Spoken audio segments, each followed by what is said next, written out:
Facial bleach அடிக்கடி பண்ணலாமான்னா மாதம் ஒரு தடவை பண்ணுறது தவறே கிடையாது. அதனால உங்களுக்கு மசாஜ் பண்ண பண்ண பிளட் சர்க்குலேஷன் தான் கிடைக்கும். இதனால எந்த விதமான தவறு இல்லை. ஆனால் பிராண்டட் ப்ராடக்ட்ஸை நீங்கள் யூஸ் பண்ணுங்க. அது ஹெர்பல் ப்ராடக்ட்ஸ் தான் உங்களுக்கு ஓகேவா இருந்ததுன்னா ஹெர்பல் ப்ராடக்ட்ஸ் யூஸ் பண்ணுங்க. ஷாம்பு கண்டிஷனர் யூஸ் பண்ணும்போது நல்ல ஹேரை வாஷ் பண்ணுங்க. எனக்கு டைம் இல்லைன்ற அந்த ஒரு வார்த்தைகளை அடிக்கடி யூஸ் பண்ணாதீங்க. உங்களுடைய ஸ்கின் உங்களுடைய ஹேரை நீங்கள் பாதுகாக்கணும் போது கண்டிப்பாக அதுக்குண்டான நேரத்தை நீங்கள் ஒதுக்கி தான் ஆகணும்.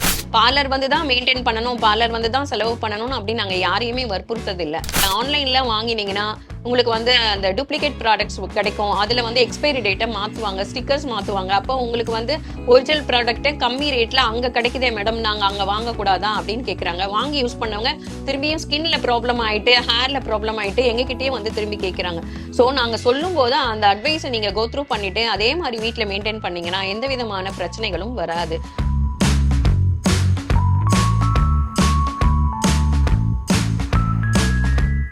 டிப்ஸ் எல்லாம் நான் சொல்லலாம்னு நினைக்கிறேன். ஸோ அந்த டிப்ஸை நான் இப்போ உங்களோட ஷேர் பண்ணிக்கிறேன். ஃபர்ஸ்ட்டு நீங்கள் வந்து எல்லாரும் வந்து இந்த ஸ்கின்னை பராமரிக்கிறதுக்காக நிறைய பேர் கேள்விகள் கேட்குறீங்க. அதுக்கு நான் ஒரு சில விஷயங்கள் சொல்கிறேன். இப்போ இந்த ஸ்கின்ல வந்து உங்களுக்கு வந்து மாய்ஸ்சர் நிறைய பேருக்கு கம்மியாக இருக்குது, ட்ரை ஸ்கின்னாக இருக்குது. இப்போ இந்த ட்ரை ஸ்கின்னாக இருக்கவங்க என்ன பண்ணலாம்? ட்ரை ஸ்கின்னாக இருந்ததுன்னா ஆரஞ்சு பழம் இருக்கு இல்லையா, இயற்கையாக நீங்கள் வீட்டில் என்ன பண்ண முடியுமோ அதை தான் நான் உங்களுக்கு சொல்கிறேன். இப்போ ஆரஞ்சு பழம் இருக்கு இல்லையா, அந்த ஆரஞ்சு பழத்தோட சாறு அதை வந்து நீங்கள் ஸ்கின்னில் தடவலாம். சில பேர் என்ன சொல்கிறாங்க, இந்த தேன் தடவலாமா? தடவலாம். முடி முகத்தில் நிறைய இருந்ததுன்னா தேன் தடவ வேண்டாம். முகம் க்ளீனாக இருக்கு, முடியே இல்லை அப்படின்னா ஐப்ரோ அண்ட் வந்து லேஷஸ் இருக்கு இல்லையா, அது தவிர்த்து மற்ற இடத்துல நீங்கள் தேன் கொஞ்சம் எடுத்து முகத்தில் தடவிட்டு கொஞ்சம் நேரம் ஊற வச்சுட்டு நீங்கள் குளிக்க போகலாம். அப்போ உங்களுக்கு ஸ்கின்னில் என்ன மாதிரி வரும்னா ஸ்கின் மாய்ஸ்டர் கிடைக்கும். ட்ரை ஸ்கின் எல்லாம் உங்களுக்கு மாய்ஸ்டர் இருக்க மாதிரி கிடைக்கும்.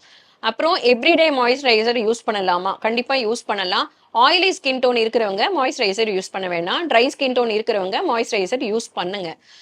அது பண்ணுறதுனால உங்களுடைய ஸ்கின் வந்து ட்ரைனஸ் இருக்காது. ட்ரை இல்லாமல் மாய்ஸ்சர் இருந்தால் தான் அந்த ரிங்கிள்ஸ் வராது. ஒரு 30 to 35லேருந்து உங்களுக்கு பார்த்தீங்கன்னா ரிங்கிள்ஸ் வர வாய்ப்பு இருக்குது. ஸோ இப்போ அந்த ஏஜில் நீங்கள் வந்து கண்டிப்பாக மாய்ஸ்சரைசர் 100% ட்ரை ஸ்கின் இருக்கவங்க யூஸ் பண்ணி தான் ஆகணும். அப்படி இருந்தால் தான் உங்களுடைய ஏஜ் வந்து தெரியாமல் ஓரளவு அந்த ரிங்கிள்ஸ் வராமல் தடுக்க முடியும். இதை நீங்கள் க்ரீமாக யூஸ் பண்ணலாமான்னா யூஸ் பண்ணலாம், சீரமாக யூஸ் பண்ணலாம், யூஸ் பண்ணலாம். நைட்ல சில பேர் சீரம் யூஸ் பண்ணிட்டு இருக்காங்க. அதுக்கு கேட்குறாங்க, இந்த மாதிரி நாங்கள் சீரம் யூஸ் பண்ணுறது பெஸ்ட்டா இல்லை க்ரீம் யூஸ் பண்ணுறது பெஸ்ட்டா? அது வந்து சீரமா யூஸ் பண்ணும்போது என்ன ஆகும்னா உங்க ஸ்கின்ல போய் அப்சர்வ் ஆயிட்டு அதுக்கு நீங்க வந்து திருப்பி எதையுமே போட்டு வாஷ் பண்ணவோ எதுவும் பண்ண வேண்டாம். நைட் தூங்க பொறிச்சே ஃபேஸ் வாஷ் பண்ணிட்டு ஒரு ஒரு டிராப் இல்லை 2 டிராப் உங்க ஸ்கின்ல வந்து அந்த சீரம் யூஸ் பண்ணுங்க. நிறைய சீரம்ஸ் இப்போ வந்துட்டு இருக்கு. இது மாதிரி ஸ்கின்ல வந்து உங்களுக்கு பாயிண்ட் நிறைய பிக்மெண்ட் பிம்பிள் இருக்குன்னா அதுக்குண்டான சீரம் யூஸ் பண்ணலாம். இல்லை பிரைட்னிங்காக எனக்கு வந்து ஸ்கின் வந்து டேனா இருக்கு, ஸோ எனக்கு வந்து பிரைட்னிங் வேணும், நான் ஃபேஷியல் பண்ணிட்ட பின்னாடி திருப்பி ஒரு மாசம் கழிச்சு திரும்பி வராங்க. அவங்க ஸ்கின் எல்லாம் பார்த்தீங்கன்னா திருப்பி ஃபேஷியல் ப்ளீச் பண்றாங்க. ஃபேஷியல் ப்ளீச் அடிக்கடி பண்ணலாமான்னா மாசம் ஒரு தடவை பண்றது தவறே கிடையாது.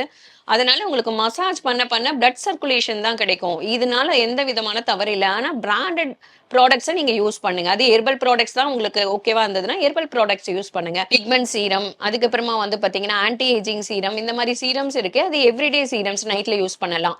இதே மாதிரி க்ரீம்ஸ் வருது, ஸோ அந்த க்ரீம்ஸ் கூட யூஸ் பண்ணலாம். அது உங்களுடைய சான்ஸ் பொறுத்து இருக்கு. நீங்க மார்னிங் இதை யூஸ் பண்ணிட்டு சீரம் யூஸ் பண்ணிட்டு நைட்டு க்ரீம் யூஸ் பண்றது பண்ணலாமான்னா 2 விதமான சான்ஸ் இருக்கு நீங்க யூஸ் பண்ணிக்கிறதுக்கு. ஒன்று க்ரீமை யூஸ் பண்ணிட்டு நைட் சீரம் யூஸ் பண்ணலாம், இல்லைன்னா சீரம் யூஸ் பண்ணிட்டு நைட்டு க்ரீம் யூஸ் பண்ணலாம்.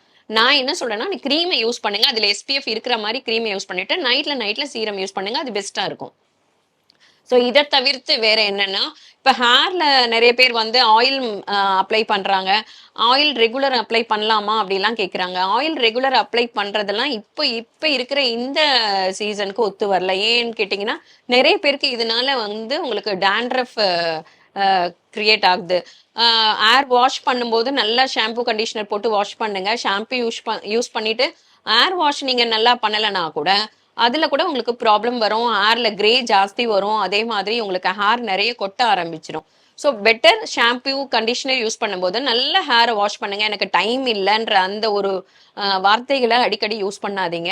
உங்களுடைய ஸ்கின், உங்களுடைய ஹேரை நீங்க பாதுகாக்கணும்னும் போது கண்டிப்பா அதுக்குண்டான நேரத்தை நீங்க ஒதுக்கி தான் ஆகணும். இப்ப இருக்கிற நிறைய பேர், அதாவது 100% லேடிஸ் இருக்காங்கன்னா அதுல 100% லேடிஸ்ல 80% லேடிஸ் வந்து வெளியில ஒர்க் போயிட்டு தான் இருக்காங்க. ஸோ அவங்க எல்லாமே அந்த செல்ஃப் பர்சனாலிட்டி மெயின்டைன் பண்ணி தான் ஆகணும். ஸோ செல்ஃப் பர்சனாலிட்டி மெயின்டைன் பண்ணணும்னா பார்லர் வந்து தான் மெயின்டைன் பண்ணணும், பார்லர் வந்து தான் செலவு பண்ணணும் அப்படின்னு நாங்க யாரையுமே வற்புறுத்தது இல்ல. நீங்க பார்லர் வாங்க, ஸ்கின்னை கிளீன் பண்ணிக்கோங்க, ஹேரை கிளீன் பண்ணிக்கோங்க.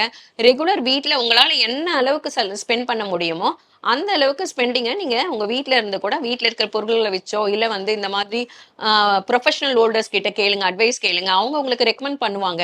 அந்த மாதிரி வாங்குங்க. ஆன்லைன்ல வாங்கினீங்கன்னா உங்களுக்கு வந்து அந்த டூப்ளிகேட் ப்ராடக்ட்ஸ் கிடைக்கும். அதுல வந்து எக்ஸ்பைரி டேட்டை மாத்துவாங்க, ஸ்டிக்கர்ஸ் மாத்துவாங்க. அப்போ உங்களுக்கு வந்து ஒரிஜினல் ப்ராடக்ட்டை கம்மி ரேட்ல அங்க கிடைக்குதே மேடம், நாங்க அங்க வாங்கக்கூடாதா அப்படின்னு கேட்குறாங்க. வாங்கி யூஸ் பண்ணவங்க திரும்பியும் ஸ்கின்ல ப்ராப்ளம் ஆயிட்டு, ஹேர்ல ப்ராப்ளம் ஆயிட்டு எங்ககிட்டயே வந்து திரும்பி கேட்குறாங்க. ஸோ நாங்க சொல்லும்போது அந்த அட்வைஸை நீங்க கோ த்ரூ பண்ணிட்டு அதே மாதிரி வீட்ல மெயின்டைன் பண்ணீங்கன்னா எந்த விதமான பிரச்சனைகளும் வராது. ஸோ எப்பவுமே ஒரு ப்ரொஃபஷனல் ஹோல்டர் கிட்ட நீங்க அட்வைஸ் கேட்டீங்கன்னா உங்க ஸ்கின்னும் ஹேரும் மெயின்டைன் ஆகும். ஒரு டாக்டர் கிட்ட போறீங்க, ஒரு நோய்க்கு உண்டானதை அவங்க கிட்ட தான் கேட்டு நீங்க டேப்லெட்ஸோ ஒரு மருந்து மாத்திரையோ இன்ஜெக்ஷன் யூஸ் பண்ணிக்கிறீங்க. அது மாதிரி உங்களுடைய ஹேர் ஸ்கின்னுக்கு நீங்க அந்த ப்ரொஃபஷனல் ஹோல்டர் கிட்ட நீங்க அட்வைஸ் வாங்குறதுல எந்த தப்பு இருக்கு? ஸோ அதை வாங்கிட்டு அதுக்கேத்த மாதிரி நீங்க யூஸ் பண்ணுங்க. கண்டிப்பா ஸ்கின்னும் ஹேரும் மெயின்டைன் ஆகும். ஹேர்க்கு நான் இப்ப தீபாவளி வருது, ஆயில் வச்சுதான் எல்லாருமே ஹேர் வாஷ் பண்ண போறோம். ஸோ அதுக்கு என்ன நான் சொல்றேன்னா, எவ்ரிடே ஆயில் நீங்க யூஸ் பண்ண வேண்டிய அவசியம் கிடையாது. எப்பெல்லாம் உங்களுக்கு வந்து ஹேர் வாஷ் பண்ணணும், வாரத்துல 2 நாள் யூஸ் பண்ணலாம், இல்ல 3 நாள் நீங்க வாஷ் பண்ணலாம். அப்போ நீங்க வாஷ் பண்ணும்போது ஆயில் வச்சு அப்ளிகேஷன் பண்ணி கொஞ்சம் மசாஜ் மாதிரி நீங்க வீட்லயே கூட லைட்டா ஸ்ட்ரோக்ஸ் மாதிரி கொடுத்துட்டு ஊற வச்சுட்டு நீங்க ஹேர் வாஷ் பண்ணுங்க. அதுவே உங்களுடைய ஹேருக்கு போதுமானதா இருக்கும். ஸோ எவ்ரிடே ஆயில் நீங்க யூஸ் பண்றதை தவிர்த்துட்டு இந்த மாதிரி யூஸ் பண்ணி பாருங்க. ஹேர்ல மாய்ஸ்சர் கண்டிப்பா இருக்கும். ஏர் மாய்ஸ்சர் 100% தேவை. ஏர் மாய்ஸ்சர் குறையும் போது உங்களுக்கு ஸ்பிளிட் எண்ட்ஸ் வரும், ஹேர் ஃபால் வரும், ஏர் வந்து உங்களுக்கு வந்து கட் ஆகும், பிரேக் ஆகும். ஸோ இது வரக்கூடாதுன்னா நீங்க கண்டிப்பா நான் சொல்ற மாதிரி ஆயில் வச்சு அப்ளை பண்ணி மசாஜ் பண்ணி ஹேர் வாஷ் பண்ணுங்க. ஹேர் மாய்ஸ்சர் உங்களுக்கு வந்து மெயின்டைன் ஆகும். அப்புறம் காலில் நிறைய பேருக்கு வந்து பாத வெடிப்பு இருக்கு. ஸோ அதுக்கு என்ன பண்ணலாம்? பாத வெடிப்பு இருந்ததுன்னா நீங்க வந்து இந்த உருளைக்கிழங்கு இருக்கு இல்லையா, அதோட சாறு எடுத்து நீங்க காலில் தடவி பாருங்க. ஆனா கிளீன் பண்ண ஒரு காலில் கிளீன், அதாவது பார்லர் வந்து ஒரு தடவை ஒரு பெடிக்யூர் பண்ணி கிளீன் பண்ணிக்கோங்க. ஆஃப்டர் தட் வீட்லயே நீங்க வந்து அந்த உருளைக்கிழங்கு சாறு எடுத்து உங்களுக்கு எப்ப டைம் கிடைக்குதோ அதை வந்து நீங்க கால்ல தடவி பாருங்க. உங்களுடைய கால் வந்து சாஃப்டாவும் இருக்கும், அதே மாதிரி இந்த ட்ரைனஸ் இருக்காது, வெடிப்பும் உங்களுக்கு குறைஞ்சிரும். அதே மாதிரி கண்களை சுற்றி கருவளையம் இருக்கு, இதுக்கு நிறைய பேர் வந்து எங்களுக்கு கிரீம்ஸ் இருக்கா அப்படின்னு கேட்பாங்க. கிரீம்ஸ் இருக்கு, அதே மாதிரி ஜெல்லாவும் கிடைக்கும். அன்றை ஜெல், அன்றை கிரீம்ஸ் அந்த மாதிரி யூஸ் பண்ணலாம். இல்ல எனக்கு அதை தவிர்த்து வேற ஏதாவது வீட்லயே ஏதாவது யூஸ் பண்ண முடியுமானா யூஸ் பண்ணலாம். விட்டமின் இ ஆயில் இருக்கு இல்லையா, அதோட ஒரு கோல்டு கிரீம், நைட்டுக்கு யூஸ் பண்ற கிரீம் இருக்கு இல்லையா, அந்த கிரீமோட விட்டமின் இ ஆயில கலந்துட்டு அதை நீங்க உங்க கண்ணை சுத்தி இருக்கிற கருவளையம் இருக்கிற பார்ட், இப்ப இப்ப இந்த எனக்கு கண்ணுல மேல கீழே இருக்குன்னா அந்த கிரீமோட விட்டமின் இ ஆயில மிக்ஸ் பண்ணி கண்ணை சுத்தி நீங்க அப்ளை பண்ணிட்டு படுத்துடலாம். இதை நீங்க ரெகுலர் யூஸ் பண்ண உங்களை கண்ணை சுத்தி இருக்கிற கருவளையம் கொஞ்சம் கொஞ்சமா குறைஞ்சிடும். அதே மாதிரி முகம் ட்ரையா இருக்கு, எனக்கு வீட்லயே இருக்கிற ஏதாவது ஒண்ணு யூஸ் பண்ண முடியுமா, அதுக்கு ஏதாவது டிப்ஸ் கொடுங்கன்னா தக்காளி சாறு இருக்கு இல்லையா, அதோட தயிரையும் மிக்ஸ் பண்ணிக்கோங்க. இல்ல தக்காளி பிளஸ் கேர்டு அதை நல்லா மிக்ஸ் பண்ணி ஸ்டஃப் பண்ணிட்டு அதை நீங்க ஃபேஸ்ல போட்டுட்டு ஒரு 20 மினிட்ஸ் இல்ல 15 மினிட்ஸ் கழிச்சு நீங்க ஃபேஸ் வாஷ் பண்ணுங்க. இந்த மாதிரி பண்ணும்போது ட்ரை ஸ்கின் எல்லாம் நல்லா ஷைனியா கிடைக்கும். இதெல்லாம் வந்து இயற்கையான முறையில வீட்டுல இருக்க பொருளை வச்சு உங்களால பண்ணீங்கன்னாவே அதற்குண்டான ரிசல்ட்டும் கிடைக்கும். ஸோ இதை நீங்க ரெகுலர் மெயின்டைன் பண்ணுங்க. உங்களுக்கு என்ன விதமான டவுட்ஸ் இருக்கு, எனக்கு இந்த மாதிரிலாம் எனக்கு டிப்ஸ் வேணும் அப்படின்னீங்கன்னா இப்போ நீங்க இதே மாதிரி இங்க கமெண்ட்ஸ் இதுல நீங்க போடுங்க. அதுக்கு உண்டான எல்லா விதமான டிப்ஸும் உங்களுக்கு கிடைக்கும்.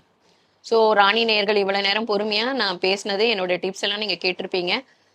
உங்களுக்கு ஏதாவது டவுட்ஸ் இருந்தா நீங்க கமெண்ட்ஸ்ல நீங்க போடுங்க. கண்டிப்பா அதுக்கு உண்டான பதில் உங்களுக்கு கிடைக்கும்.